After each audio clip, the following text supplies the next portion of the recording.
పరిపాలన గురించి మీ నిరుద్యోగ యువత కానీ ఇక్కడున్న యువత కానీ ఏమనుకుంటున్నారు అసలు? బేసిక్గా 2024లో అధికారంలోకి వచ్చారు. అధికారంలో రాకముందు చంద్రబాబు నాయుడు ఏం చెప్పారు? నిరుద్యోగ వృత్తి ఇస్తానని చెప్పారు.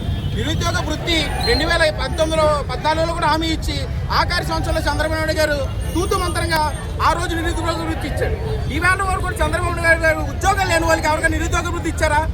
ఈ రాష్ట్ర ప్రజలను అడుగుతా ఉన్నాను. మరి ఏరు కోరి తెచ్చుకుని ఈ రాష్ట్రంలో జగన్మోహన్ రెడ్డి గారిని పక్కన పెట్టి మీకు అధికారం ఇస్తే మీరు ఏం చేశారు? నిరుద్యోగ వృత్తి ఇవ్వకుండా ఈ రాష్ట్రంలో భద్రపరిచిన డిఎస్సీ తీసి ఎంతమందికి ఉద్యోగాలు వచ్చాయి? డిఎస్సీలో మీరు తీసిన ఉద్యోగాల్లో మీరు చేసిన అవకతవకలు లేవా? ఆ రోజు సైకో పాలన అన్నారు. సైకో జగనా మీరని అడుగుతా ఉన్నాను ఇవాళ మీ అందరినీ కూడా. సైకో పాలన మీద జనం ఒకసారి ఆలోచించుకోవాలి. సైకో అంటే చంద్రబాబు నాయుడు, చంద్రబాబు నాయుడు అంటే సైకో. ఈవేళ ఆయన లక్షణాలన్నీ కూడా జగన్మోహన్ రెడ్డి గారి మీద పెట్టి ఆయన్ని ఆ చంద్రబాబు నాయుడు గారు టార్గెట్ చేసేవారు మనం అంతా చూసాం. ఈ రోజు